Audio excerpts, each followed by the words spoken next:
నమస్తే. తెలంగాణ రాష్ట్ర వ్యాప్తంగా బీఆర్ఎస్ పార్టీకి సంబంధించినటువంటి రజతోత్సవ వేడుకలకు సంబంధించినటువంటి విషయంలో బీఆర్ఎస్ పార్టీ అయితే వారి యొక్క కార్యాచరణ అయితే రూపొందిస్తున్నట్టు కనబడతా ఉంది. 27వ తారీఖున లక్షలాది మందిని తరలిస్తామంటూ వారైతే మాట్లాడుతున్నటువంటి పరిస్థితి. మరొక వైపు ధర్నీ స్థానంలో భూభారతి పోర్టల్ను తెలంగాణ రాష్ట్ర ప్రభుత్వం అంబేద్కర్ జయంతి రోజున ఏప్రిల్ 14న తీసుకొచ్చింది. అసలు భూభారతి పోర్టల్ ఎలా ఉండబోతుంది ఏంటి, దాంతోపాటుగా లోకల్ బాడీ ఎలక్షన్స్ని ఎప్పుడు పెట్టబోతా ఉన్నారు అడిగి తెలుసుకుందాం. మనతో పాటుగా ఎమ్మెల్సీ డాక్టర్ అద్దంకి దయాకర్ మనతో పాటుగా ఉన్నారు. అన్న నమస్తే. నమస్తే. ఏంటి అసలు భూభారతి పోర్టల్లో ఏముండబోతా ఉంది? ధరణితో పోల్చుకుంటే భూభారతిని ఎందుకు ఇంత హైలైట్ చేస్తూ ఉన్నారు ముఖ్యమంత్రి? ఫస్ట్ ఆఫ్ ఆల్ ఏంటంటే భూభారతి పొజిషన్ను రీపొజిషన్ చేసింది, మళ్ళీ పొజిషన్ కాలం. అంటే ఇంతకుముందు 1969 భూ సంస్కరణల తర్వాత ఇచ్చిన ఏదైతే భూమి ఉందో దానికి సంబంధించి టైటిల్ హోల్డర్తో పాటు అనుభవందారు ఉంటాడు. టైటిల్ హోల్డర్కే టైటిల్ భూమి పోయేటట్టుగా ధరణి చేసింది. ఓకే. ఇప్పుడు దాన్ని అనుభవించే వాళ్ళకి అసలు కొంతమంది ఓనర్లు లేరు కాబట్టి బతికిపోయినాం కాబట్టి, కానీ ఓనర్లు ఉంటే మళ్ళీ ఆ భూమి అంతా మాదే అని చెప్పి దాదాపు 20 లక్షల ఎకరాల పై చిలుకు. ఇప్పుడు మనకు కలెక్టరేట్లు అక్కడక్కడ ఉన్న వాటిని 1 లక్ష పై చిలుకు పెండింగ్ ఉన్నాయని, 9 లక్షల వరకు సమస్యాత్మకంగా ఉన్నాయనేది ఒక వినికిడి. సో ఏది ఏమున్నా అలాంటి వాటికి మళ్ళీ ఊతం ఇవ్వకుండా భూభారతి మీకు ఒక హామీ ఇస్తుంది. రెండవది ఏంటంటే అప్పీలెంట్ అథారిటీ ఇమ్మీడియట్గా నీకు ఆర్డీఓ కలెక్టరేట్ ట్రిబ్యునల్ ఈ సిస్టంలో పేదోడో లేకపోతే ఊర్లో గ్రామ స్థాయిలో ఉన్న వాళ్ళు అప్పీలెంట్ అథారిటీ ఇమీడియట్ సెక్రటరీ ఉండాలి. సెక్రటరీ అంటే ఎంఆర్ఓ అనేది ఒక ఈజీ మూమెంట్. ఎంఆర్ఓ దగ్గరికి పోయి పనులు చేయించుకోవాలన్నా కూడా సామాన్యునికి కష్టమే. కానీ వాళ్ళు ఇమీడియట్గా మీకు జేసీ లెవెల్లో ఆర్డీఓ లెవెల్లో మీకు అప్పీలెంట్ అథారిటీ పెట్టారు. అంటే ఏదైనా సమస్య వస్తే మీరు సంప్రదించాల్సిన ఇమీడియట్ అధికారి ఎవరనంటే జిల్లా స్థాయి అధికారి. కానీ ఇప్పుడు మనం మండల అధికారికి పెడుతున్నాం. దానికి తోడు ఏంటంటే ఏండ్ల తరబడి కొన్ని భూములకు టైటిల్ డిస్ప్యూట్ ఉన్నది. వాటి పరిష్కారానికి ఇమీడియట్ రిజల్యూషన్ కూడా దీంట్లో వస్తుంది. సో ఇంకా దాన్ని ఎట్లా ఇప్పుడు భూభారతి అమలవుతున్న క్రమంలో వచ్చే సమస్యలను కూడా ఇమీడియట్గా రెస్క్యూ చేయడానికి ఏ విధంగా చేయొచ్చు అనేది కూడా మనం చట్టంలోనే పొందుపరుచుకున్నాం. కాబట్టి అది రిజిడ్గా ఉండదు, ఫ్లెక్సిబుల్గా ఉంటుంది. ఒక రైతు ఇక టైటిల్ మీకు రిజిస్ట్రేషన్ అయిందంటే రిజిస్ట్రేషన్ అనేది గతంలో అవకాశమే లేదు, మళ్ళీ అది కొనుక్కుంటే తప్ప. కానీ ఇప్పుడు ఇక్కడ డిస్ప్యూట్స్లలో రివ్యూ కూడా కొంత అవకాశం ఉంది. కాబట్టి అలాంటి ఒక ఫ్లెక్సిబుల్ డెమోక్రటిక్ వెబ్సైట్గా భూభారతి మనకు కనబడుతుంది. ఇంకా నేను చాలా అంశాలు దాంట్లో ఉన్నప్పటికీ కూడా భూమి ఎవరిదో అనుభవించే హక్కు వాళ్ళకు ఉండాలి. ఇది అంత సూత్రం అసలు అన్నిటికీ చెప్పాలంటే. భూమి ఎవరిదో అంటే గతంలో భూమి అంటే మనం చెప్పుకోవచ్చు, నక్సలైట్ ఉద్యమం తర్వాత కొంతమంది భూముల దేశీ వెళ్ళి ఎక్కడికెక్కడికో పోయిన పరిస్థితులు ఉన్నది. వాళ్ళు వెనకకు రాలి ఆ భూముల్ని అక్కడ స్థానికంగా చేసుకున్నారు. వాళ్ళకి మనం సాదా బైనామాల మీద కూడా నడిపిన చరిత్ర ఉంది. సాదా బైనామాలు పట్టా అయినాయి, లావాణి పట్టాలు ఉన్నాయి, అసైన్ ల్యాండ్స్ ఉన్నాయి. మనకాడ ఏంటంటే భూముల్లో తెలంగాణలో ఉన్నంత రకరకాల భూములు ఇతర ప్రాంతాల్లో ఉండవు. ఎవెక్యూ ప్రాపర్టీ నుంచి మొదలు పెడితే అంటే కాందిశీకులు ఈ దేశం వదిలి వెళ్ళిపోమన్నప్పుడు చాలామంది ముస్లిమ్స్ పాకిస్తాన్ పోయిన వాళ్ళు ఉన్నారు. అంటే ఇప్పుడు బంగ్లాదేశ్లో ఉన్న వాళ్ళు కూడా ఉన్నారు. వాళ్ళకి ఏంటంటే వాళ్ళ భూములకు ప్రొటెక్షన్ గవర్నమెంటే ఇచ్చేది. వాటిని కూడా కొంత డిస్ప్యూట్ చేసి తీసుకున్న పరిస్థితులు ఉన్నాయి. కోర్ట్ ఆఫ్ వార్డ్ ల్యాండ్స్ అని ఉంటాయి. కోర్ట్ ఆఫ్ వార్డ్ ల్యాండ్స్ అంటే బేబీ సిట్టింగ్గా గవర్నమెంట్ ఆ భూములను ప్రొటెక్ట్ చేయాలి. వాళ్ళు మైనర్లుగా ఉన్నప్పుడు వాళ్ళకి ఆ భూములు ఇస్తారు. ముస్లింలలో అది ఉండే గిఫ్ట్లకు సంబంధించి ఉన్నాయి. అంటే ఇనాములు ఉన్నాయి, చెరువు శిఖాలు ఉన్నాయి, పరంబోకులు ఉన్నాయి. తర్వాత అసైన్ ల్యాండ్స్ అంటే మనం వచ్చిన తర్వాత కాంగ్రెస్ పార్టీ భూమి పంచిన అవి అసైన్ ల్యాండ్స్. సో ఇట్లాంటి భూదాన్ ల్యాండ్స్ ఉంటాయి, రకాలు ఉన్నాయి.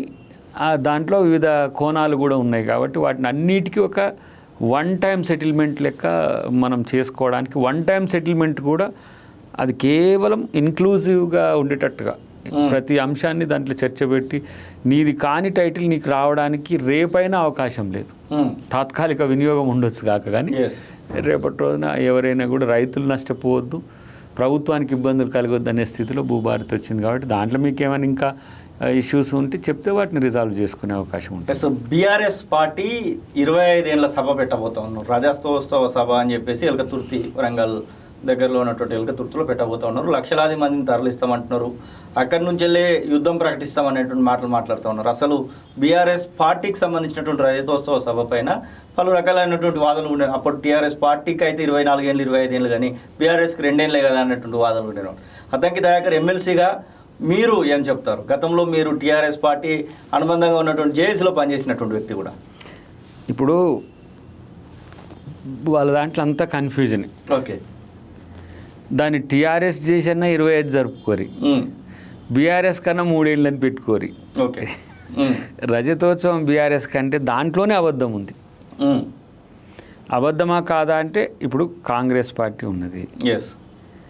కాంగ్రెస్ పార్టీ చరిత్రలో కాంగ్రెస్ పార్టీ ఇప్పుడు ఐఎన్సీగా పేరు ఇండియన్ నేషనల్ కాంగ్రెస్ అనేది ఇప్పుడు ఒకరోజు ఇందిరా కాంగ్రెస్, ఒకరోజు ఇట్లా కాంగ్రెస్లను ఉన్నాయి. కానీ ఎప్పుడు కూడా దాని థీమ్ లైన్ మేజర్ పాయ ఎప్పుడు కూడా పోతూనే ఉన్నది. ఇదో చిటికలవడం, ఇదో చిటికలవడం, ఇదో కానీ ఈ మెయిన్ పాయ తిట్టే ఉన్నది. కానీ బీఆర్ఎస్కి 25 సంవత్సరాలు అంటున్నారు కరెక్టే. బీఆర్ఎస్ పార్టీ జాతీయ అధ్యక్షుడు ఎవరు? అంటే కేసీఆర్. బీఆర్ఎస్ పార్టీ రాష్ట్ర అధ్యక్షుడు ఎవరు? కేసీఆర్. కనీసము రాష్ట్ర పార్టీ అని చెప్పుకోవడానికి మీకు ఇబ్బంది, జాతీయ పార్టీ అని చెప్పుకోవడానికి ఇబ్బంది. ఎందుకంటే మీరు చేసింది మిమ్మల్ని తెలంగాణ పుట్టించింది. 2021లో మీరు తెలంగాణను చంపేసుకుంటారు మీ పార్టీలో. తర్వాత మీరు తెలంగాణను మీ పార్టీలో చంపేసుకుంటే ప్రజలు మిమ్మల్ని చంపేసిండ్రు. చూడు ప్రజలు అంటే ఓడగొట్టిండ్రు కదా.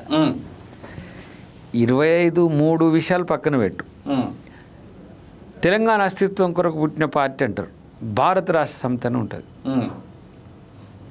సో ఇది కొంచెమన్నా మీకేం తేడా అనిపించట్లేదా? కాబట్టి చేసుకొని అండి 25 అయితేంది, 30 అయితేంది, 40 అయితేంది, దాంతో వచ్చే సమస్య ఏంది. కానీ ఇప్పటికైనా నేను అంటున్న ఒక పార్టీ సరే ఏ మాట కామాట కేసీఆర్ తెలంగాణ కొరకు పెట్టుకున్న పార్టీ, కేసీఆర్ తెలంగాణ కొరకు పెట్టుకున్న పార్టీ, తెలంగాణ కొరకు పుట్టిన పార్టీ అయినా తెలంగాణలో పుట్టిన సబ్బండ వర్గాలకు కూడా ఆడ ప్రాతినిధ్యం ఉంటే బాగుంటుంది. ఇప్పుడు మొన్న రేవంత్ రెడ్డి గారు, అంతకుముందు ఉత్తమ్ కుమార్ రెడ్డి గారు, అంతకుముందు పొన్నాల లక్ష్మయ్య గారు, ఇప్పుడు వారు బీఆర్ఎస్లో ఉన్నారు. ఇప్పుడు ఎవరు? మహేష్ కుమార్ గౌడ్ గారు. రేపు ఇంకొకరు అవుతారు. కానీ 25 సంవత్సరాల పాటు నేనే ఉన్నా జాతికైనా రాష్ట్రానికైనా అని చెప్తున్న దాని పట్ల ఇది ప్రజాస్వామ్యాన్ని వెక్కిరించినట్టు కనబడతలేదా? ఇప్పుడన్నా కనీసము జాతీయ పార్టీ అధ్యక్షునిగా నువ్వు ఉన్న బీసీ కన్నీ, ఎస్సీ కన్నీ, ఎస్టీ కన్నా పోనీ ఓసీలో ఇంకో కులం కన్నీ, రెడ్డి కన్నీ, లేదంటే వైశ్య కన్నయ్యి ఎక్స్పెక్ట్ చేయొచ్చు అంటే ఇది జరుగుతుందని చెయ్యాలి కదా. అదే కదా డెమోక్రటిక్గా ఉండేది. ఇప్పుడు మా పార్టీ మీద వాళ్ళ విమర్శలు ఏంటంటే అది గాంధీల పార్టీ అంటారు. ఇప్పుడు మా జాతీయ పార్టీ అధ్యక్షుడు ఎవరు? ఖర్గే గారు ఉన్నారు. అట్లనన్నా పెట్టు, నువ్వే నడుపుకోపోని వెనక నుంచి నడుపుకో. కానీ మల్లికార్జున్ ఖర్గే ఈరోజు ఎంత స్టబన్గా ఈరోజు విమర్శ, మీరు బీజేపీ మీద కానీ ఇతర పక్షాల మీద ఆయన విమర్శ చూస్తే ఎంత సీరియస్గా ఉన్నది. ఇప్పుడు నెహ్రూ ఒక 14 సంవత్సరాల పాటు జైలుకు పోయినట్టు చరిత్ర ఉంది, మీ బీజేపీ వాళ్ళ దాంట్లో ఏమన్నా ఉందా అన్నాడు. మీరు చేసిన పాపాలకు ఇప్పుడు పరిహారం చేసుకున్న అది పోదు, కానీ మీరు ఎక్కడి నుంచి వచ్చిన వాళ్ళు అన్నాడు బీజేపీని. సపోర్ట్ చేస్తలేరు. బీజేపీ నిజంగానే ఇక్కడనే పుట్టి ఉంటే ఎక్కడి నుంచి వచ్చిన వాళ్ళు అంటే మేము ఎక్కడ వాళ్ళమని ఎట్లా అంటావు నువ్వు అని చెప్పి అంటలేరు వాళ్ళు. ఒకరోజు పార్లమెంట్లో రాజ్యసభలో చాలా సీరియస్గా అన్నాడు ఆయన, మీరు ఆర్యులు కదా, మీరు ఎక్కడి నుంచో ఇక్కడికి వలస వచ్చి బతకడానికి వచ్చిన వాళ్ళు మీరేంది మా మీద ఆధిపత్యం చెలాయించడం అని అన్నాడు. ఆ మాటలు ఇంతవరకు మా కాంగ్రెస్ పరంపరలో మేము ఏ అధ్యక్షుడు అనలే. ఆయన ఏమన్నారు, ఆయనను సోనియా గాంధీ గారు పెట్టిండ్రు, రాహుల్ గాంధీ గారు రాహుల్ గాంధీ గారు ఎంత రెస్పెక్ట్ ఇస్తారు, వాళ్ళ ఇంటికి పోతారు, సోనియా గాంధీ గారు కూడా వాళ్ళ ఇంటికి పోతుంది ఎప్పుడైనా ప్రోటోకాల్ ఉన్నప్పుడు. అది మేము దళితులకు ఇచ్చే గౌరవం. మీరేం చేసిండ్రు? దళితుని ముఖ్యమంత్రి అన్నారు. దళితుని ముఖ్యమంత్రి ఎందుకు చేయలేదో కూడా చెప్పలేదు. ఎవరితో మన రాజనతోనే ఎవరితోనే అనిపించిండ్రు, మాకు దళితుడైతే సరిపోదు, మా కేసీఆర్ అయితేనే పార్టీ మంచిగా నడుస్తుందని ఒక దళితునితోనే అనిపించి ఆయన డిప్యూటీ సీఎం చేసి కొన్ని రోజులకి ఆయన మీద ఎందుకు ఆయన నూడబీకిండ్రో బర్తరఫ్ చేసిండ్రో. ఆయనను ముఖ్యమంత్రి చేసిన ఆయన దళితుని ముఖ్యమంత్రి చేయలే. ఒక దళితుడు ఆయనను ముఖ్యమంత్రిగా ప్రపోజల్ చేస్తే ఆయనను కూడా ఉంచలే. ఒక దళితుడిని మేము అపోజిషన్ పార్టీ లీడర్గా ఉంచినాం, అవును బట్టి గారిని. ఆయనకు అపోజిషన్ లేకుండా చేసి పడేసిండు. అపోజిషన్ లేకుండా పని చేసిండు, ఆ పొజిషన్ కూడా లేకుండా చేసిండు. సిఎల్పి మర్జీ చేసుకున్నాడు.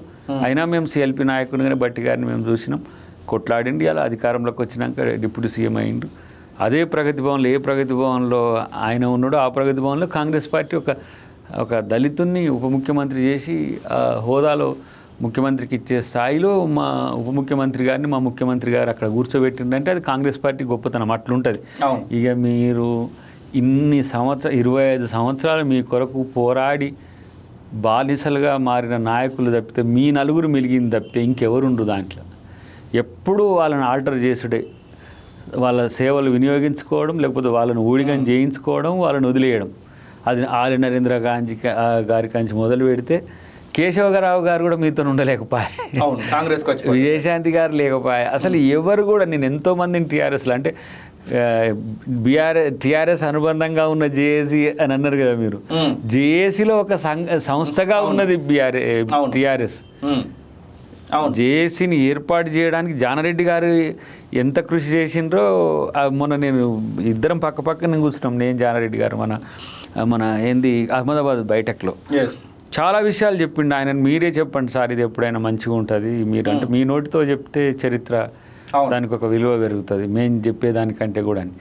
ఎన్ని సందర్భాల్లో ఆయన జేఏసీని, కాంగ్రెస్ పార్టీలో నాయకులను, వాళ్ళ యొక్క ఆలోచనలను తెలంగాణ వైపు మలచడానికి చేసిండో. కాంగ్రెస్ నాయకులు ఒక్కొక్కరిని కొడితే ఒక్కొక్కల చరిత్ర వెళ్తుంది. అవును, అప్పుడు తెలంగాణ ఉద్యమం గురించి సంబంధించి పొన్నం ప్రభాకర్ గారు, మొన్న ఈ మధ్య దివంగతులైన మన మంద జగన్నాథం గారు కానీ, మా రాజగోపాల్ రెడ్డి గారు కానీ, ఎంపీలుగా ఉన్నాం. మా రాజయ్య గారిని అడగండి, వరంగల్ రాజయ్య గారిని. ఒక్కొక్కరు ఒక్కొక్క కోణం నుంచి మీరు చేస్తే, అంటే ఇప్పుడు హనుమంతరావు గారు, ఆయన పాపం ఆయన ఇల్లు అయితే కాంగ్రెస్ జేఏసీ ఆఫీస్ అది. అంజన్ కుమార్ గారు, ఒక్కొక్కరు అసలు మనం ఎట్లా ఒక చెత్త ఏరుకునే జేఏసీ నుంచి మొదలు పెడితే ఏ విధంగా ఏ స్థాయి వరకు అన్ని జేఏసీలు ఏర్పడ్డాయో, ప్రతి ఎంపీ ఇల్లు ఒక ఉద్యమ కేంద్రంగా మారింది. అది కాంగ్రెసా, ఇప్పుడు వివేక్ గారు వచ్చిండ్రు, మన జగన్నాథం గారు వచ్చినప్పుడు బీఆర్ఎస్ నుంచి, మన రాజయ్య గారు వచ్చిండ్రు కాంగ్రెస్ నుంచి బీఆర్ఎస్కి వచ్చిన వాళ్ళు, టీఆర్ఎస్కి వచ్చిన వాళ్ళు.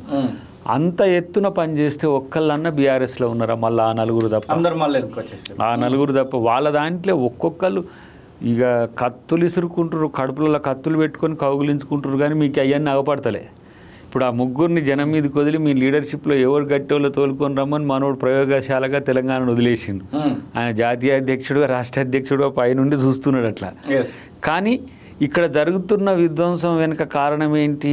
తెలంగాణ సమాజంకు తప్పుడు సమాచారం ఇచ్చి ఏ విధంగా చేస్తుండ అనేది వీళ్ళ ముగ్గురు పోటీలో ఎవరు కొంత హరీష్ రావు గారు కొంచెం తగ్గే ఉంటున్నట్టు కనబడుతున్నారు. కాబట్టి బీఆర్ఎస్ రేపు ఐఆర్ఎస్ అయినా సరే, అంటే ఇంటర్నేషనల్ రాష్ట్ర సమితి అయినా కూడా దానికి కేసీఆరే అధ్యక్షుడిగా ఉంటాడు. ఆయన పోయేంత వరకు మోనోపోలీ నడుస్తుంది అంటారు, అంతే ఆయనతోనే ఉంటుంది. కానీ నేనేమంటున్నంటే నాయకులను సరే వాళ్ళు ఎఫిషియెంట్గా కారా అనే విషయం పక్కన పెడితే వాళ్ళు తెలంగాణ కొరకు పోరాడిన దాంట్లో ఉన్నారు. తెలంగాణ రాష్ట్రంలో ఒకవైపు 30 ఏళ్ళ కళ అని చెప్పుకుంటున్నటువంటి, మాదిగల కళ అని చెప్పుకున్నటువంటి వర్గీకరణ అయితే పూర్తయింది. దానికి సంబంధించినటువంటి చట్టం కూడా రూపుదాల్చినటువంటి పరిస్థితి. గవర్నర్ కూడా దానికి సంబంధించినటువంటి గెజెట్ పైన సిగ్నేచర్ కూడా చేయడం జరిగింది. రాష్ట్రపతి దగ్గరికి కూడా పోయినట్టు కనబడుతుంది. మరొక వైపు బీసీలకు సంబంధించినటువంటి విషయంలో వర్గీకరణ పూర్తయింది, బీసీలకు సంబంధించిన కులగణన పూర్తయింది, 42% రిజర్వేషన్ పెట్టాలని చెప్పేసి బిల్లు కూడా పాస్ చేయడం జరిగింది. ఈ రెండు అంశాలు కాంగ్రెస్ పార్టీకి ఎలా లాభం చేకూరుస్తాయి అనుకుంటున్నారు? లాభం కంటే ఎక్కువ ప్రజలకు లాభం చేకూర్చాలనే ఆలోచన కాంగ్రెస్ది. ఎన్నో చట్టాలు అట్లా చరిత్రలో కాంగ్రెస్ పార్టీ తెచ్చిన రాజకీయ లబ్ధి చూసుకోలే. మీరు ఏ చట్టమైనా తీసుకోండి, వాళ్ళు ఇప్పుడు మారుస్తున్న చట్టాలు కావచ్చు, తెచ్చిన చట్టాలు కావచ్చు, మేము తయారు చేసిన చట్టాలు రైట్ టు ఇన్ఫర్మేషన్ అనేది అయితే చాలా గొప్పగా ఇంకా. విస్తృత ప్రజా ప్రయోజనం ఉంటుంది. ఇప్పుడు మనము గ్రామీణ ఉపాధి హామీ పథకం తెచ్చినాం, 100 రోజులు గ్యారెంటీ, పని గ్యారెంటీ. ఇప్పుడు మనము పోయినసారి 8 కోట్ల పని దినాలు అడిగినాం. 8 కోట్ల పని దినాలు, 12 కోట్ల పని దినాల వరకు చేయొచ్చు మన తెలంగాణలో ఉన్న లేబర్ కెపాసిటీ. ఇప్పుడు 6.5 వర్కింగ్ డేస్ ఇచ్చిండ్రు. అంటే నీకు ఆల్మోస్ట్ 1.5 కోటి పని దినాలు తగ్గినట్టే కదా. అవును. ఆ మేరకు ఆర్థిక లావాదేవీల్లో పేదలకు, బడుగులకు నష్టం జరుగుతున్నట్టే కదా. దాన్ని మీరు తగ్గిస్తున్నట్ట, పెంచుతున్నట్ట? తగ్గుతున్నట్టే కదా. కాబట్టి నేనంటున్నది 12 కోట్ల పని దినాలు ఈజీగా చేయగల సామర్థ్యం ఉంది లేబర్ ఇక్కడ. కానీ మీరు దాన్ని తగ్గిస్తుండ్రు అని అంటే దానికి ఉద్దేశం ఏంటంటే మీరు పేదలకు మంచి చేయడానికి ఇష్టం లేరని. అట్లా పేదలకు మంచినే కదా ఆహార భద్రత చట్టం తెచ్చినాం. ఇప్పుడు ఆహార భద్రత చట్టంలో భాగమే కదా సన్నబియ్యం పథకం. అవును. రేషన్ను ఇర్రేషనల్గా అమ్ముకునే స్థితి నుంచి అపరాలను కూడా నాసిరకం అపరాలను తీసుకొచ్చి కందులు కానీ, పెసర్లు కానీ, కొన్ని ప్రాంతాల్లో లేదంటే నూనెలు కానీ ఇట్లా కల్తీ ఉండే స్థితి నుంచి సన్నబియ్యం 500 రూపాయలు మనం రైతులకు బోనస్ ఇచ్చి పంట వేయించి ఆ సన్నబియ్యాన్ని తీసుకొచ్చి ఈరోజు మళ్ళీ పేదలకు పంచుతున్నాం. అక్కడేమన్నా ఏదైనా జరిగిందనుకోండి, దాని విషయాలు మీరు లోకల్ పీడిఎస్ సిస్టంలో వచ్చిన లుకానాస్ ఉంటే చెప్పండి, అది చేయొచ్చు. కానీ ఆహార భద్రత చట్టంలో 9 రకాల వస్తువులు ఇవ్వాలనేది కాంగ్రెస్ పార్టీ యొక్క ఐడియా. గతంలో కిరణ్ కుమార్ రెడ్డి గారు కూడా ఇచ్చిండ్రు అది. ఇప్పుడు మొట్టమొదటిగా ఉత్తమ్ కుమార్ రెడ్డి గారి నేతృత్వంలో ఆయన చేసిన ఈ స్ట్రీమ్ లైన్ చేసి మనం సన్నబియ్యాన్ని మన ప్రజలకు ఇచ్చుకోవడంతో పాటు ఎక్స్పో కూడా చేసుకునే స్థితికి వచ్చింది తెలంగాణ. అన్ని లక్షల రికార్డు స్థాయిలో మనం ఈసారి ధాన్యాన్ని ఉత్పత్తి చేసినాం, వితౌట్ కాళేశ్వరం, వితౌట్ ఎనీ. కాబట్టి ఇక్కడ నేనేమంటున్నానంటే ప్రభుత్వం ప్రయారిటీస్లో ఎప్పుడు కూడా క్వాలిటేటివ్ అవుట్పుటే వస్తున్నది తప్పితే ఎప్పుడు కూడా తగ్గట్లే. అన్నిటికంటే ఇప్పుడు మీరు అన్న దాంట్లో బీసీ బిల్లు, ఎస్సీకి సంబంధించి ఇవి రెండిట్ల విషయంలో ప్రజా ప్రయోజనాలను ఆశించి చేసినాం తప్పితే చరిత్ర కదా అది. అవును. ఎప్పటికైనా ఆయన గుర్తు పెట్టుకుంటారు గవర్నమెంట్, రేవంత్ రెడ్డి గవర్నమెంట్లో చేశారని చెప్పేసి. ఇప్పుడు స్వాతంత్రం వచ్చిన దగ్గర నుంచి 75 సంవత్సరాలు, 31 సంవత్సరాల ఎంఆర్పిఎస్ చరిత్ర. అవును. హాఫ్ ఆఫ్ ది మూమెంట్ ఉన్నది. 94 నుంచి ఆ మూమెంట్ జరుగుతున్నది, 92, 94 నుంచి. కానీ ఇప్పుడు దాన్ని రియలైజ్ చేసినాం. దాంట్లో ఏం లీగల్ లిటిగేషన్స్ వచ్చినా ఈజీగా రిజాల్వ్ చేసుకోవచ్చు. But there is a act ఇప్పుడు ఉన్నావు. నేనేమంటా బీసీలకు 1000 ఏళ్ల చరిత్ర కదా, ఎవరు కూడా చట్టసభల్లో కాదు కదా, ఎక్కడ కూడా స్థానిక సంస్థలు కూడా రిజర్వేషన్లు పెట్టలే. ఇచ్చేటోళ్ళు ఇచ్చిండ్రు. కొన్ని పార్టీలు 50% ఇచ్చినాయి, కొన్ని పార్టీలు 60% కూడా బీసీలకు సీట్లు ఇచ్చినాయి, స్థానిక సంస్థలు ఇచ్చినాయి. అక్కడక్కడ వివిధ ప్రాంతాల్లో రీజనల్ పార్టీస్ కూడా ఇచ్చిండ్రు. కానీ ఇప్పుడు మనం దాన్ని చట్టబద్ధం చేసినాం. దాన్ని ఈరోజు మోడీ గారికి అది సమస్య అవుతున్నది ఇప్పుడు. ఎందుకంటే అన్ని రాష్ట్రాల్లో ఆ డిమాండ్ పెరుగుతున్నది. రాహుల్ గాంధీ గారు కూడా ఆ విషయంలో చాలా సీరియస్గా ఉన్నారు. అన్ని పీసీసీలకు కూడా అలాంటి తెలంగాణ ప్రభుత్వం చేసినట్టుగా మీరు కూడా రేపు మనం ప్రభుత్వం వస్తే చేస్తామని హామీలు ఇవ్వండి. ఎందుకంటే బీసీలకు అదొక తీరని కళ అయింది, అది చేసినాం. దాన్ని ఎట్లా మేము జనంలోకి ఉపయోగపడే విధంగా చేయాలని చూస్తాం. కానీ దానివల్ల పార్టీకి ఏం ఉపయోగం వస్తుంది అనే విషయంలో పార్టీ కార్యాచరణ సీరియస్గా మేమేం రాజకీయ ప్రయోజనాల చుట్టూ కాదు. ఈ చట్టాన్ని ప్రొటెక్ట్, కొంతమంది ఎంపిరికల్ డేటా కాదంటారు, కొంతమంది తక్కువ చూపించినట్టు, కొంతమంది ఇట్లా అంటారు. అంతకంటే స్టాండర్డ్ ఏమంటాము కమిషన్ పెట్టడంతో పాటు డేటా ఎన్యూమరేషన్ అనేది చాలా స్టాండర్డ్గా జరిగింది. అది రేపు మీకు ఆ డేటా వివరించిన దత్తాంశ సేకరణకు సంబంధించిన అంశం కానీ, ఆర్థిక, రాజకీయ, సామాజిక ప్రయోజనాలు, సర్వేలో వచ్చిన ఆర్థిక మూలాలకు సంబంధించిన వివరాలు కూడా డీటెయిల్డ్ రిపోర్ట్ వస్తుంది.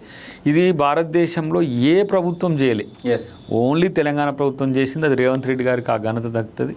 అన్నిటికంటే ఎక్కువ బీసీలు చైతన్యంగా ఉండి సహకరించిన తీరు. అంటే మీరు బిల్లు పెట్టడం వరకు బాగానే ఉంది, కానీ దాన్ని షెడ్యూల్ 9లో పెట్టకపోతే అమలు చేయడానికి సాధ్యం కాదు కదా. తమిళనాడు మాత్రం అమలు చేస్తూ ఉంది, బీహార్లో ఏం జరుగుతుందో మనం అబ్జర్వ్ చేస్తూ ఉన్నాం. అక్కడ ఉన్నటువంటి పరిస్థితి ఏంటనేది. మీరు తెలంగాణ రాష్ట్రానికి సంబంధించి కేంద్రం పైన ఎలాంటి ఒత్తిడి వేయబోతున్నారు? ఇక్కడ బిల్లు పెట్టడం వరకు బాగానే ఉంది, కానీ ఒత్తిడి చేయాల్సినటువంటి సందర్భం కూడా ఉంది కదా. జస్టిస్ ఈశ్వరయ్య గారు ఒక రిపోర్ట్ ఒక మాక్ బిల్ నమూనా మొన్న మాకు చూపించిండ్రు. ఓకే, షెడ్యూల్ 9లో పెట్టకుండా ఉండడానికి అదేం బ్రహ్మ పదార్థం కాదు, లేకపోతే అర్థం కాంది కాదు. ఓకే, ఎక్కడైతే ఎంపిరికల్ డేటా ఉంటుందో అక్కడ కుల జనగణన జరిగి ఉంటుందో అక్కడ పెట్టుకునే హక్కు కలిగి ఉన్నది. తమిళనాడు కూడా ఏంటంటే వాళ్ళు స్వచ్ఛందంగా గతంలో వాళ్ళ డేటా ఇచ్చిండ్రు. అవును, ఈ మూలం ఎందుకు తెలవాలా? ఓబీసీలకు కానీ సామాన్య మన సామాజిక వర్గాలకు కూడా ఏంటంటే కాకా కాల్కేకర్ కమిటీని అంబేద్కర్ గారు ఆ రోజు, అంబేద్కర్ గారు అనే కాదు భారతదేశ ప్రజలందరూ సమాజం మొత్తం కోరుకున్నది ఏంటంటే అప్పటికి ఎస్సీ ఎస్టీల డేటా 1931లో తీసి ఉన్నది. అవును, రౌండ్ టేబుల్ సమావేశాల తర్వాత ఇండియన్ గవర్నమెంట్ యాక్ట్ 1935లో వచ్చింది. 1935లో వచ్చేసరికి మరి బీసీల వాటా ఎంత అనేసరికి సరైన వివరాలు లేవు. అప్పుడు కాకా కాల్కేకర్ కమిటీ చేసిండ్రు, మీరు ఇమ్మీడియట్గా కుల జనగణన చేయండి అని. కుల జనగణన చేయాలని చూసినా చేయాలనుకున్నా దానికి ఆ రోజు సహకారం రాలే. అవును, మళ్ళీ కాంగ్రెస్ ప్రభుత్వం ఆలోచన చేసింది. అప్పుడు మండల్ కమిషన్ వేసింది, బీపీ మండల్ గారు. అది 1980లో రిపోర్ట్ ఇచ్చింది. 80లో రిపోర్ట్ ఇచ్చినప్పుడు ఏమైంది, దాన్ని ఇంప్లిమెంట్ చేసే టైంలో వీపీ సింగ్ గారు ప్రధానమంత్రి ఉన్నారు. దీనికి ప్రతిగా కమండల్ మూవ్మెంట్ చేసింది ఇప్పుడున్న బీజేపీ మూలాలకు. ఎందుకు మీరు బీసీలకు రిజర్వేషన్లు ఎట్లు ఇస్తారు అని చెప్పేసి. ఇప్పుడు అదే బీసీలు బీజేపీకి కొంతమంది ఉండి చేస్తున్నారు. కొంతమంది ఎవరు మోడీ లాంటి పెద్దోళ్ళు వాళ్ళే చేస్తారు కదా. ఇప్పుడు బీసీల పేరు మీద బీజేపీకి సహకరిస్తున్నదంతా ఆయన, యోగి ఇల్లే కదా. ప్రధానమంత్రి మోడీ గారు ప్రధానమంత్రి అయితే ఓబీసీలకు ఏమొచ్చిందనే చర్చ ఇప్పుడు బీసీ సమాజంలో వచ్చిందా రాలేదా? వచ్చింది. బీసీలకు కమిషన్ వేసిండ్రు, బీసీలకు రిజర్వేషన్లు, ఇప్పుడు మహిళలకు రిజర్వేషన్లు ఇచ్చిండ్రు. మహిళా పోరాటం రాలే, కానీ మణిపూర్లో మహిళలు మంటల్లో కాగిపోయి వాళ్ళ త్యాగం వల్ల బీజేపీ అలా మహిళా బిల్లు తెచ్చింది. నిజంగా చెప్పాలంటే మణిపూర్ మహిళలకు ఆ బీసీ మన మహిళా బిల్లు యొక్క క్రెడిబిలిటీ దక్కుతుంది నా దృష్టి. వాళ్ళు ఎంతమంది చనిపోయినారో చరిత్ర లేదు. ఇది ఇరువైపాల ఏమంటారు, కుకీస్ కానీ మైతేయులు కానీ అంత చనిపోయింది ఎక్కువ మేజర్గా మహిళలే. సరే, వాళ్ళ పాపం కడుక్కోవడానికి మహిళా బిల్లు చేసిన మహిళా తల్లుల యొక్క రుణం ఎప్పటికి తీరంది. అది వస్తే రేపు మళ్ళీ అది కూడా చూడు 2025కి ఎనిమిరేషన్ చేయాలి. జనగణనే, కుల జనగణన కాదు. 2021లో మనకు కరోనా వచ్చింది కాబట్టి జనగణన చేయలే. 25లో చేస్తే ఏం చేయాలి? ఇమ్మీడియట్గా మహిళా బిల్లు పెట్టాలి. జనాభా ప్రాతిపదికన దాంట్లో బిల్ అయి ఉన్నది కదా, ఇమ్మీడియట్గా ఇన్వోక్ అవుతుంది. కాబట్టి జనగణన చేస్తలేరు. ఇప్పుడు 31 దాకా చేయమంటున్నారు. ఎందుకు? ఉన్నదిగా డేటా ఎవ్రీ డే మీకు ఇప్పుడు మనం మాట్లాడుతున్న క్రమంలో కూడా ఎంతమంది పుట్టిండ్రు అనేది ఇమీడియట్గా మనకు ఆన్లైన్లో వస్తున్నది. కాబట్టి మేము ఎందుకు చేయాలి? రేపు 31లో కూడా చేయమని అంటారు. నువ్వు చేసేది ఏముంది వాళ్ళని. కాబట్టి ఇక్కడ మనం కుల జనగణన చేసినాం. ఈశ్వరయ్య గారు డ్రాఫ్ట్ను మీరు గమనిస్తే మనం షెడ్యూల్ 9లో పెట్టుకోవడం అనేది ఏం పెద్ద సమస్య కాదు. ఒకవేళ కేంద్రము గుడ్డిగా, కేంద్రం మొండిగా, కేంద్రం బీసీల పట్ల నిబద్ధతతో చిత్తశుద్ధితో లేదు అయితే మాకేంటి, మేము ఇంప్లిమెంట్ చేస్తాం కదా. కేంద్ర ప్రభుత్వ ఉద్యోగాల్లో వాళ్ళు ఇస్తారు ఇవ్వరు వాళ్ళ ఇష్టం. రాష్ట్ర ప్రభుత్వ ఉద్యోగాల్లో మేము రిజర్వేషన్ పెడతాం, రాష్ట్ర ప్రభుత్వ ఉపాధి అవకాశాల్లో రిజర్వేషన్ పెడతాం, రాష్ట్ర ప్రభుత్వం ఇస్తున్న అన్ని పథకాల్లో వాళ్ళకి సంబంధించినవి ఇస్తాం. ఈ లోకల్ బాడీ ఎలక్షన్స్లో కూడా మేము వాళ్ళకి ఇచ్చేది ప్రభుత్వంగా ఇస్తాం, మా పార్టీగా ఇస్తాం. ప్రభుత్వం కూడా మేము చేసుకోవచ్చు. రాటిఫికేషన్ రాకుంటేంది. ఇప్పుడు ఇంతకుముందు వర్గీకరణ రాకముందు కూడా సీట్లు అటు ఇటుగా పంచేది కాకున్నా కూడా ఇప్పుడు అయినాక చట్టబద్ధంగా పంచుతారు. ఎవరెంతో వారికి అంతా అన్నట్టుగా ఇప్పుడు మేమేమి చేపలు పట్టుకోమనము, లేకపోతే మేమేమి గొర్రెలు గాయమనం, మేము వాళ్ళకు ఉపాధి అవకాశాల కొరకు ఇప్పుడు రాజీవ్ యువ వికాస్ కింద లక్షల ఉద్యోగ ఇస్తున్నాము. వాటికి సంబంధించి మీరు మీ స్థాయిని బట్టి మీరు ఎంటర్ప్రీనర్స్గా మారవచ్చు. స్టార్టప్ల నుంచి మొదలు పెడితే మీకు ఆర్థికంగా అంత లబ్ధి ఎట్ ఏ టైం చేకూర్చే ప్రయత్నం ప్రభుత్వం చేస్తున్నది. కాబట్టి వాళ్ళ మాదిరిగా మేము బీసీలను మీరు ట్రెడిషనల్ వృత్తుల్లో ఉండి మరి ఏమంటాము గొర్రెలు కాసిన చేతులు ఇలా అధికారం బెత్తం చేపట్టొద్దని మేము మనం. అందుకనే లోకల్ బాడీ ఎలక్షన్స్లో మీ స్థాయిలో ఎంపీటీసీ కానీ జెడ్పీటీసీ అంటే లోకల్ బాడీ ఎలక్షన్స్ ఎప్పుడు పెట్టచ్చు అంటారు? ఇప్పటికే ఆర్థిక సంఘం నిధులు రావాల్సినవి తెలంగాణ రాష్ట్రానికి రావాల్సినవి మురిగిపోతున్నాయి అనేటువంటి మాటలు వినవుతా ఉన్నాయి. ఇప్పుడు దీన్ని ఎన్ని రోజుల వరకు పెట్టచ్చు? ఇప్పుడు ఇది చూద్దాం. ఇప్పుడు గవర్నర్ గారు నివేదిక పంపించిండ్రు, నివేదిక కాదు బిల్ను రాష్ట్రపతి గారికి పంపించింది. మరి తమిళనాడు గవర్నర్ గారు ఏమో పంపించలేదు ఇంకా, మన గవర్నర్ గారు పంపించింది కాబట్టి మంచి ఒక డెవలప్మెంటే. మరి కేంద్ర ప్రభుత్వం ఏం చేస్తుందనే చూద్దాం. దాని ఇంకా మొండిగా కనిపించి దాని అప్రూవల్ వస్తే ఈజీ, రాకపోతే మనం ఎలక్షన్ పెట్టుకుందాం. మేమైతే వాటికి కట్టుబడే ఉండాలనే ఆలోచనతోనే ముఖ్యమంత్రి గారు ఉన్నారు. ఎందుకంటే ఏదో బిల్ చేసి కేంద్రం కోర్టులకు నెట్టి ఉన్నట్టు ఒక బిల్ చేస్తే రాష్ట్రపతి ఒక నెల 2 నెలల వరకు చూడాలి. దాంట్లో ఏమైనా తప్పులు ఉంటే ఇది సరి చూసుకొనుడి అని పంపాలి. మళ్ళీ అసెంబ్లీ బిల్ చేసి మళ్ళీ తీర్మానం చేసి పంపిస్తే కంపల్సరీ చేయాల్సిందే.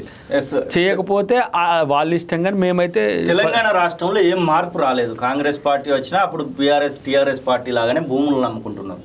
ఆ భూములు నమ్ముకునే పరిపాలన కొనసాగిస్తున్నారు.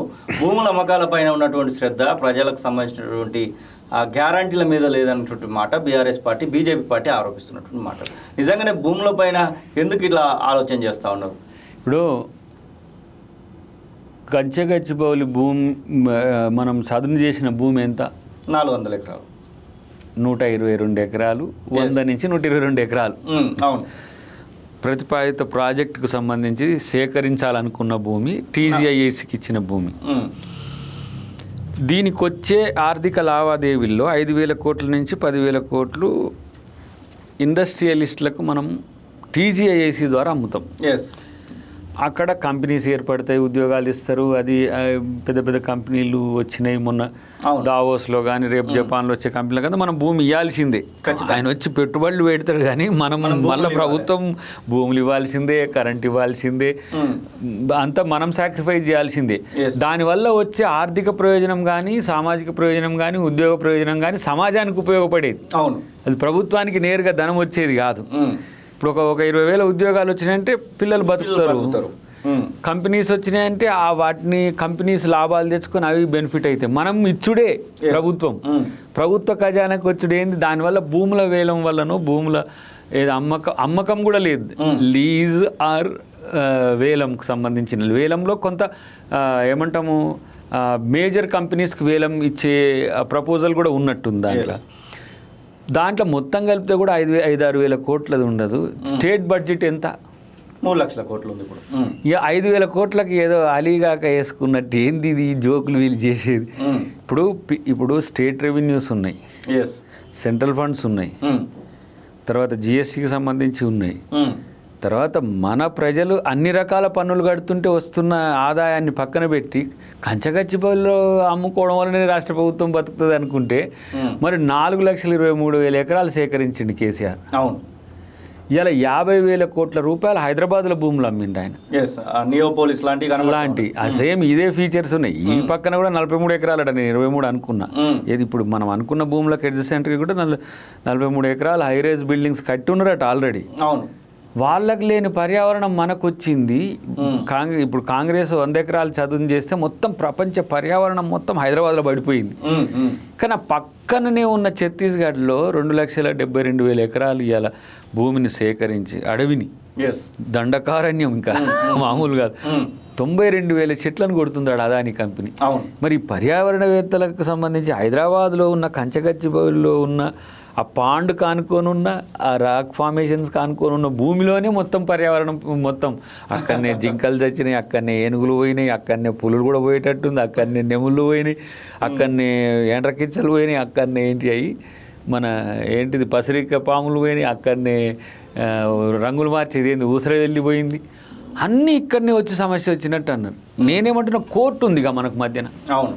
కోర్టు చెప్పినట్టు తింటాం పెద్ద మనిషి కదా, పెద్ద మనిషి మీద కూడా నమ్మకం లేదా మనకు? సుప్రీంకోర్టే ఇచ్చింది కదా అది భూమి. అవును. సుప్రీంకోర్టు నువ్వేం చేయాలని చెప్పేసింది క్లియర్గా. సాధికారిక కమిటీ సమర్పించిన తర్వాత కొన్ని మౌలికమైన ప్రశ్నలు చేసిండ్రు. వీళ్ళు క్రియేట్ చేసి ఇచ్చినవి ఉన్నాయి, స్టూడెంట్స్ రియల్గా స్టూడెంట్స్ సేకరించి ఇచ్చినవి ఉన్నాయి, పౌర సమాజం ఇచ్చిన స్టాండర్డ్ స్టేట్మెంట్స్ అన్నిటిని బట్టే సుప్రీంకోర్టు కామెంట్ చేసింది. వాళ్ళకున్న సమాచారం మేరకు ప్రభుత్వం రేపు కౌంటర్ అనే దానికంటే వివరణ ఇస్తుంది ఈ 4 వారాల్లో. సుప్రీంకోర్టు ఎట్లా చెప్తే అట్లా ఇద్దాం, దానికే భూగోళం బద్దలయ్యేటట్టు చేసి పడేసింది. తెలంగాణ రాష్ట్రంలో ప్రధాన ప్రతిపక్షం మేమే అంటున్నారు బీజేపీ వాళ్ళు. బీజేపీ వాళ్ళు మాట్లాడినటువంటి మాటలకు మీరు ఏకీభవిస్తారా? అసలు ప్రధాన ప్రతిపక్షం బీజేపీ, బీఆర్ఎస్తో కూడిన బీజేపీ. ఓకే, అంటే రెండు కలిసే ఉన్నంటారా? చెప్పినా కదా నేను ఇప్పుడు. ఇట్లా ఇప్పుడు కమలం చెట్టు ఉంటుంది, ఇట్లా కమలం అది పువ్వు కాసేది మొల ఉంటుంది, మొదలు ఉంటుంది కదా.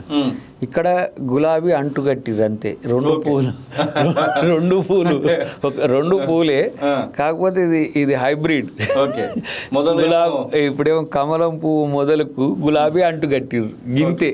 కాబట్టి బీజేపీనే మేము పోయినసారి కూడా బీజేపీ అనుకున్నాం. బీజేపీ ఏం చేసిందంటే పంచుకున్నారు, ఎమ్మెల్యే మీకు ఎంపీ మాకు అని.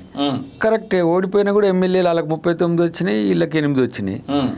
ఎంపీలలో వాళ్ళకి 0 వచ్చినాయి, 8 వచ్చినాయి. వీళ్ళే గుంజుకున్నారు.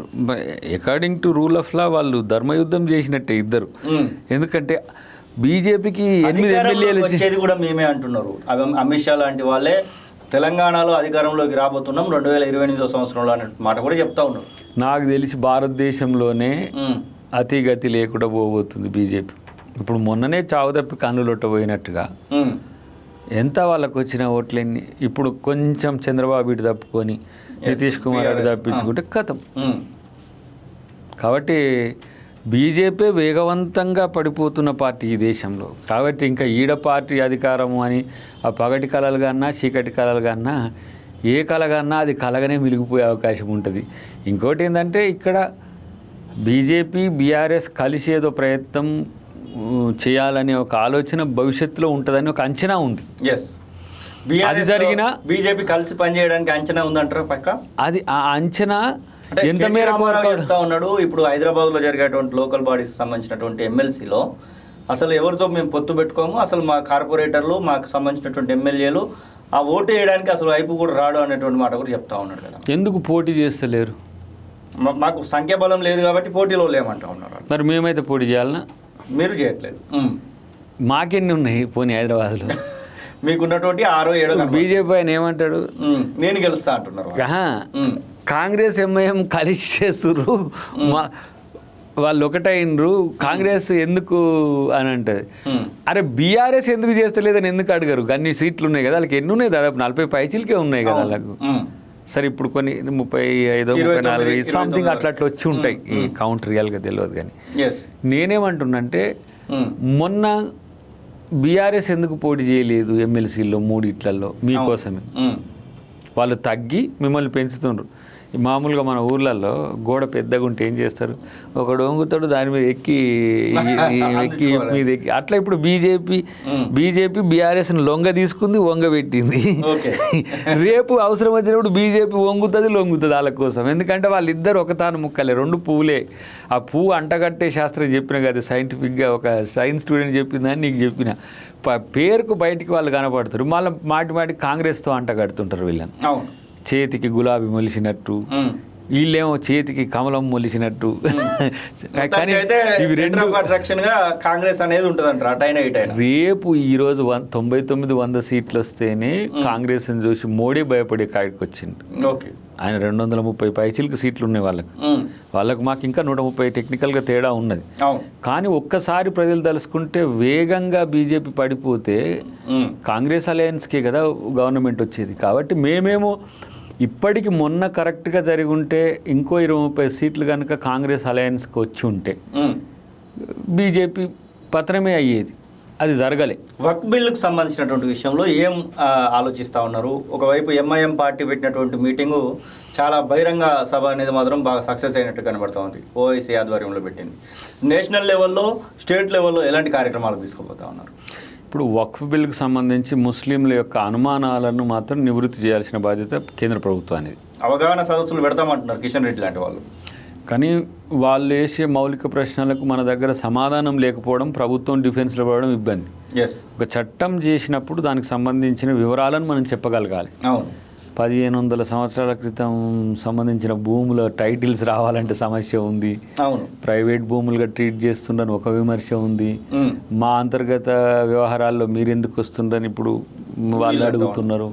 తర్వాత షియా సున్నీలు, తర్వాత అహ్మదియా, ఇతర ఏమంటారు ముస్లింలో ఉన్న పాయలన్నీ కూడా విడిపోయి కొట్టాడుకునే కాడికి వచ్చింది. మాకు పంచాయతీ పెట్టిండ్రా నాయన అనే కాడికి. ఇప్పుడు దర్గాలు వేరు, మసీదులు వేరు, దీంట్లో కొన్ని ఉన్నాయి, చాలా రకాలుగా ఉన్నాయి. సో మా అంతర్గత వ్యవహారాల్లో మమ్మల్ని తనుక్కునేటట్టు చేసిందనేది ఒకటి. ఇప్పుడు ఇంత పెద్దగా జరుగుతుంటే భారత సమాజం మాకేం మద్దతు ఉందని ముస్లింలంతా కూడా రాజకీయ పక్షాలు నిలదీసే కాడికి వచ్చినాయి. ఈ అంతర్గత అలజడి సృష్టించడమే బీజేపీ ప్రభుత్వం చేసే పని, మోడీ ప్రభుత్వం చేసేది అదే. ఎందుకంటే ప్రతి దాంట్లో డివిజివ్ పాలిటిక్స్. వెనకటికేమో పాకిస్తాన్ ఇండియా విడిపోయింది, కానీ వీళ్ళు ఇండియాలనే మళ్ళా కోతలు పెడతా ఉన్నారు. హిందూ ముస్లిం ఒకటి, హిందూ క్రిస్టియన్ ఒకటి, ముస్లిం హిందూ పంచాయతీలు ఒకటైతే, ముస్లిం క్రిస్టియన్ పంచాయతీలు ఒకటైతే, దాంట్లో ఆడోళ్ళకు మగోళ్ళకు మధ్యన మళ్ళీ దాంట్లో ఉత్తర భారతదేశం దక్షిణ భారతదేశం మళ్ళీ ఇదొక పంచాయతీ. అంటే ఈ పార్టీషనర్ ఎవరు అంటే మోదీ అవుతున్నారు. డివైడింగ్ ఇండియా ఎవరు ఆధ్వర్యంలో జరుగుతుందంటే మిస్టర్ మోదీ గారి విషయంలో జరుగుతుంది. డివైడర్, ఈయన ఒక పెద్ద డివైడర్గా మారిపోయి ప్రజల్ని విడగొట్టే ప్రయత్నం చేస్తున్న క్రమంలో ఎట్లా కలపాలనేది కాంగ్రెస్ పార్టీ ఐడియాలజీ ఉంటుంది. కాంగ్రెస్ పార్టీ క్యాడర్ ఒక ఆలోచన చేస్తూ ఉన్నారు. దాదాపు 17-18 నెలలు దగ్గర వస్తూ ఉంది. కానీ ఇప్పటికీ నింపాల్సినటువంటి కార్పొరేషన్లు నింపట్లేదు, కనీసం ఇవ్వాల్సినటువంటి పదవులు ఇవ్వట్లేదు, కనీసం పీసీసీ కూడా సరిగ్గా పనిచేయట్లేదు అనేటువంటి విమర్శలు వస్తూ ఉన్నాయి. మరొక వైపు మంత్రివర్గ విస్తరణకు సంబంధించినటువంటి విషయంలో రేపు మాపు అనేటువంటి వార్తలను మనం చూస్తూ ఉన్నాం. అసలు ఏంటి ఈ యొక్క అనిశ్చిత కారణం ఏంటి? ఇప్పుడు 31 వరకు జిల్లా అధ్యక్షుల ప్రకటన ఉండొచ్చు. ఓకే, తర్వాత దానికి సంబంధించిన పీసీసీకి సంబంధించిన కూడా 31 తర్వాత మే 15th ఉండే అవకాశాలు ఉన్నాయి. కానీ ఇప్పుడు కాంక్రీట్గా జిల్లా ప్రెసిడెంట్ అవుతాడు. అవును, చాలా అంటే మొన్న తీసుకున్న నిర్ణయాల్లో భాగంగా జిల్లా ప్రెసిడెంట్ కేంద్రకంగా ప్రతి ఒక్క కార్యాచరణ ఉంటుంది. తర్వాత మంత్రివర్గ విస్తరణకు సంబంధించి అది రాష్ట్ర ముఖ్యమంత్రి గారి పాత్ర ఇప్పటివరకు డిఫైన్ చేసి ఏఐసిసి ముందు పెట్టిండ్రు. వాళ్ళు రాష్ట్రం నుంచి వెళ్ళిపోవాల్సినటువంటి ప్రపోజల్స్ రాష్ట్ర ప్రపోజల్స్ పెట్టిండ్రు, ప్రాబబుల్ ప్రపోజల్స్ పెట్టిండ్రు. ఎవరికి ఎందుకు ఇవ్వాల్సిన పరిస్థితి అనేది రాష్ట్రం నుంచి పీసీసీ గారు, ఇటు ముఖ్యమంత్రి గారు ముఖ్య నాయకులతో కలిసి ఒక నివేదిక తయారు చేసి ఇచ్చిండ్రు. అంతవరకే మేము చేయగలిగేది. అటువైపు నుంచి ఏఐసిసి నుంచి అటు ఖర్గే గారు, రాహుల్ గాంధీ గారు, తర్వాత సోనియా గాంధీ గారు, మిగతా పెద్దలు కేసీ గారు వాళ్ళంతా కలిసి ఆ నిర్ణయం తీసుకున్న తర్వాత ఇద్దరిని మళ్ళీ 2 ఆలోచనలు దగ్గర పెట్టిన తర్వాత ముఖ్యమంత్రి గారి సంప్రదింపులతోనే మంత్రివర్గ విస్తరణ జరుగుతుంది. అది మేబీ మేలో అవుతుండొచ్చు, మేలో అది కావచ్చు. ఎందుకంటే ఫస్ట్ సంస్థాగత నిర్మాణాలు జరుగుతున్నాయి కదా, అది దేశవ్యాప్తంగా జరుగుతున్న మార్పులు. ఒక్క తెలంగాణలో 33 జిల్లాలకు సంబంధించింది కాదు, దాదాపు 600 పైచిలకు జిల్లాల్లో మొత్తం మార్పులు చేర్పులకు సంబంధించి అదొక ఏమంటాం ఒక వ్యవస్థీకృత మార్పు. అది దానికి మళ్ళీ విధి విధానాలు కూడా ఎవరు జిల్లా అధ్యక్షునికి సంబంధించిన విధి విధానాలు వచ్చిన మార్పులతో కూడిన మార్పు ఇది. దీని తర్వాత పీసీసీకి సంబంధించి senior vice presidents, general secretaries వీటికి సంబంధించి పార్టీ ఐడియాను ముందు పెట్టుకొని మనం కూడా ఎక్స్టెండెడ్గా కమిటీని ఎట్లేయాలనేది సెకండరీ ఉంటుంది. నామినేటెడ్ పోస్టులు, మంత్రివర్గం ఇవన్నీ కూడా ఆల్మోస్ట్ ఆల్ నాకు తెలిసి అయితే ఒక కన్క్లూజన్. పేర్లలో దయాకర్ పేరు పోయిందా అనే దానిపైన కూడా ప్రశ్న వస్తుంది. ఎందుకంటే చూస్తున్నటువంటి వాళ్ళు కామెంట్లు పెడతారు, మరి అది కూడా అడగాల్సినటువంటి పరిస్థితి. ఉండే అవకాశం కూడా ఉంటుంది. ఉంటే కూడా మంచిదే. అంటే అన్నిటికంటే ఎక్కువ ఏంటంటే నేను చెప్పే దాంట్లో కొన్నిసార్లు డౌట్ఫుల్గా చెప్తున్నావు, నువ్వు గట్టిగా ఎందుకు చెప్తలేవు అని కూడా అడిగేటోళ్ళు ఉన్నది. సరే, మంచి అవకాశమే ఉండొచ్చు కాదని, మంచి అవకాశమో మంత్రి అవకాశమో లేకపోతే ఏదో ఒకటైతే మంచి అవకాశం ఇస్తారనే ఒక నమ్మకం అవుతుంది. కానీ ఇప్పుడు నాకు ఇది ఎమ్మెల్సీ వచ్చిన కాంచి ఇది ఎక్కువైంది.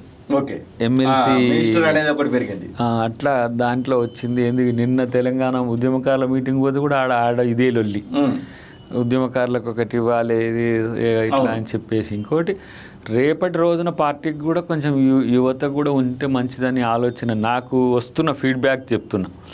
అంటే మనం కోరుకోవడం అత్యాశ కాదు, కానీ రేపు పార్టీ భవిష్యత్తు కోసం పోరాడే కొంతమంది కమిటెడ్ లీడర్స్ కూడా అవకాశం ఉండాలి. ఎస్. సో ఆ పరిస్థితి గురించి కూడా చూద్దాం. పార్టీని డిఫైన్ చేయాలి, ప్రభుత్వాన్ని డిఫైన్ చేయాలి, ప్రతిపక్షాలకు దీటైనటువంటి సమాధానాలు చెప్పాలన్నటువంటి ఆలోచన చేసినప్పుడు మీ పేరు వస్తుంది. రెండోది నా ఉద్దేశం ఏంటంటే అడగడం అనేది తప్పు కాదు, కానీ ఆ మేరకు సీరియస్ ఎఫర్ట్స్ కూడా పార్టీ కొరకు పెట్టాల్సిన దమ్ము ఉండాలి. ఆ దమ్ము ఉన్నదనుకుంటే దయాకర్కి ఇవ్వడం పెద్ద సమస్య కూడా కాదు పార్టీ, ఎందుకంటే చాలా డేరింగ్ స్టెప్స్ ఉంటాయి. తర్వాత ఇంకోటి ఏంటంటే తెలంగాణలో కాంగ్రెస్ పార్టీ ఇంకో టెన్యూర్ అనేది కాదు, భవిష్యత్ నాయకత్వం కూడా కొంత యంగ్స్టర్స్కి ఇస్తారనే ఆలోచన ఉంది. చూడాలి. ఇక అడగాలంటే మొన్ననే ఎమ్మెల్సీ తీసుకున్నావు కదా, మళ్ళీ అప్పుడే మంత్రి అంటారా, ఇట్లా కూడా ఉంటుంది. ఇక్కడ మీరు చెప్తున్నటువంటి మాటలు బట్టి అయితే అది ఖచ్చితంగా అర్థమైపోతా ఉంటుంది. మీన్స్ ఏంటంటే అతి ఆశగా కనిపించదు కూడా. తర్వాత ఇప్పుడు నేను ఎమ్మెల్సీనే ఎంత కష్టపడినాక వచ్చింది, ఎన్ని ఏళ్ళ తర్వాత వచ్చిందని అందరు అంటున్నారు, ఇదొక జోష్ ఉన్నది. బట్ నేను ఏది ఇచ్చినా ఇప్పుడు మొన్న ఏంది మన ఆదివాసీ బునియాది కార్యకర్త సమ్మేళనకు పోయి ఉంటే అక్కడ కూడా జనం ఏంటంటే ఒక జోష్, మాట్లాడేటోళ్ళు ఉండాలి, అట్లా ఉంది. పెద్ద పదవుల్లో కూడా మాట్లాడేటోళ్ళు ఉండాలి, మా కొరకు కొట్లాడేటోళ్ళు ఉండాలి, తెలంగాణ అస్తిత్వంతో కూడుకున్న వాళ్ళు ఉండాలి. ఇప్పుడు కొంతమంది అనే దానికంటే కూడా పార్టీ సస్టైనబిలిటీకి పవర్ఫుల్గా ఉండేటోళ్ళు ఉండాలి. అది ఇంపార్టెంట్. అది ఎందుకంటే ఇప్పుడు మనం బలహీనులుగా ఉండి ఎవరినో బలం చేస్తే వాళ్ళు రేపు ఉంటారో లేదో తెలియక పోతే మళ్ళీ మనం బలహీనులుగా కొట్లాడి, ఇప్పుడు ఈ 10 సంవత్సరాలు అద్దంకి దయాకర్ హోదాలనే కొట్లాడినాయి కదా నేను. వచ్చినాక కూడా అద్దంకి దయాకర్ హోదా, ఇప్పుడు ఎమ్మెల్సీ వచ్చింది. అఫ్ కోర్స్ అద్దంకి దయాకర్కి అడిషనల్గా ఎమ్మెల్సీ వచ్చింది. బట్ రేపటి రోజున మరింత ఇప్పుడు అవతలనేమో మాజీ మంత్రులు, సీనియర్ మంత్రులు, ఇట్లా అని ఇప్పుడు నువ్వు న్యూస్ వేయాలంటే కూడా కౌంటర్ వేయాలంటే ఏమని వేయాలి? ఒక ఎక్స్కు వైకి కంపారిజన్ ఉంటుంది కదా. దయాకర్ ఏమైంది, ఇప్పుడు దయాకర్ మంత్రుల కంటే మిగతా వాళ్ళకంటే కూడా వెల్ నోన్ ఫేస్, వాళ్ళనే గుర్తుపడతారో లేదు, కానీ పొజిషన్ ఈజ్ ఇంపార్టెంట్ కదా. సో అక్కడ ఉండాల్సిన సందర్భం ఉంది. ఇంకా మాకు ఈ దీంట్లో కూడా ఇట్లలో మా కార్పొరేషన్ వాటిలలో కూడా యూత్కు కొంచెం ప్రయారిటీ ఇస్తే బాగుంటుందని నా అభిప్రాయము. సరే చెప్పే దగ్గర చెప్తాం, అది వేరు విషయం, కానీ పార్టీ కూడా మారుతున్న వైనం మీరు చూస్తున్నారు కదా. ఇప్పుడు ఒక 20-25 ఇయర్స్కి మళ్ళీ పార్టీని రీబిల్డ్ చేసుకునే ప్రక్రియ దేశవ్యాప్తంగా జరుగుతున్నది. సో అలాంటి క్రమంలో అవకాశం వస్తే అదృశ్యమే అనుకుందాం, రాకుంటే దానికంటే ఎక్కువ పని చేద్దాం. అంటే అసలు ఇంకోటి తెలంగాణ మూమెంట్లో ఏముంది, నాకు ఎంత పెద్ద హీరోలమైనాం నిజంగా చెప్పాలంటే. మొన్న వాళ్ళు గుర్తు చేస్తుంటే నాకు ఎంత హ్యాపీ అనిపించిందంటే 33 డిస్ట్రిక్ట్స్ నుంచి వచ్చారు మనోడు తెలంగాణ ఉద్యమకారుల ఫోరం, మన చీమ సీన్ పెట్టిందంటే మళ్ళొక్కసారి నేను తెలంగాణ మూమెంట్ డేస్లోకి పోయినా. అంటే అలాంటి ఒక కసితో ఉన్న సమాజానికి, కసితో ఉన్న నాయకత్వం కూడా కసితో డెవలప్ చేయాలి. వాళ్ళకు కోరుకుంటున్న చిన్న డిమాండ్లు మేము చేస్తున్నవి చాలా పెద్దవి. మా ముఖ్యమంత్రి గారు చేస్తున్నది చాలా పెద్ద. అసలు ఆయన మన కమ్మరి కాక పొద్దుగాల ఒక నాగలి, సాయంత్రం ఒక బండి, పొద్దుగాల ఒక కొడవలి, ఇట్లా పథకాలు చేసుకుంటూ పోతూనే ఉన్నాడు ఆయన. అసలు దాని ఫీడ్బ్యాక్ కూడా చూస్తలేడు. ఫస్ట్ మనం ఇచ్చిన హామీల్లో ఇప్పుడు వీళ్ళు ముందుకు పోవాలి, నేను అంటే నాన్ పెర్ఫార్మర్గా ఉండొద్దని ఎప్పుడో ఒకసారి పనిచేసే కేసీఆర్ మనకు కనపడ్డాడు. నిరంతరం 18 hours మన కళ్ళ ముందు లైవ్లోనే ఉంటాడు. సో దీన్ని ప్రజల్లోకి తీసుకుపోయే వ్యవస్థను తీసుకురావాలి. ఇప్పుడు సన్న బియ్యంకి సంబంధించి కానీ, భూభారత్కి సంబంధించి కానీ, లేకపోతే బీసీ బిల్కి సంబంధించి కానీ, మొన్న సిఎల్పిలో ఏంది మాకు అందరికీ చెప్పింది. ఇంత మంచి ప్రజలకు ఉపయోగపడే ఆయుధాలు మీకు ఇస్తే మీరు పోయి క్షేత్రంలో వాళ్ళకి ప్రచారం చేసి వాళ్ళకు వచ్చే ప్రయోజనాలు చెప్పండి చాలు, వాళ్ళ నుంచి ఏం ఆశించొద్దు. ప్రతి ఎమ్మెల్యే కూడా ఎవరెవరు ఏమేం రిపోర్ట్ మీరు 3.5 yearsలో మీరు ఏం చేయబోతుండ్రు, మీతో పాటు నా తలకాయ కూడా ఉంటుంది. ఇది అంటే అంత పాజిటివ్గా ఉండే ముఖ్యమంత్రి, ఒక సహజంగా ఉండే ముఖ్యమంత్రి ఉండడం అనేది, దానికి తోడు ఇంకా యంగ్స్టర్స్ యాడ్ అయితే, ప్రో తెలంగాణ ఫేసెస్ యాడ్ అయితే లేకపోతే ఓకల్ తనకి యాడ్ అయితే రిస్క్ తప్పుతుందేమో అనే ఒక స్వార్థం కూడా నాలాంటి వాళ్ళకు ఉన్నది. చూద్దాం మరి ఏమవుతుంది అనేది ఆలోచిద్దాం. చూద్దామన్నా, ఖచ్చితంగా రావాలని అయితే కాలోజీ టీవీ మీ అభిమానులందరూ కూడా కోరుకుంటా ఉన్నారు. ఇది అద్దంకి. థ్యాంక్ యూ అన్న. అద్దంకి దయాకర్తో Kaloji TV face to face. మొత్తం మీద ఇటు మంత్రివర్గ విస్తరణకు సంబంధించినటువంటి విషయంలో, అలాగే బీఆర్ఎస్ పార్టీ రజతోత్సవాల సభలకు సంబంధించినటువంటి విషయంలో, బీసీ బిల్లు పైన చేసేటువంటి ఉద్యమ కార్యాచరణ విషయంలో, వక్కు బిల్లుకు సంబంధించినటువంటి వక్కు భూములకు సంబంధించినటువంటి విషయంలో ఎలా ముందుకు వెళ్ళినటువంటి విషయంలో అన్ని సందర్భాలపైన కూడా, అన్ని విషయాలపైన కూడా కూలంకషంగా మనమైతే చర్చించుకోవడం జరిగింది. చూస్తూనే ఉండండి కాలోజీ టీవీ. విదేశాల్లో ఉన్నత విద్యను చదువుకోవాలని అనుకుంటున్నారా? అయితే వెంటనే ఫ్లైగ్రాడ్ ఓవర్సీస్ ఎడ్యుకేషన్ కన్సల్టెన్సీని సంప్రదించండి. మీ విదేశీ కలలను సాకారం చేసుకోండి. ఫ్లైగ్రాడ్.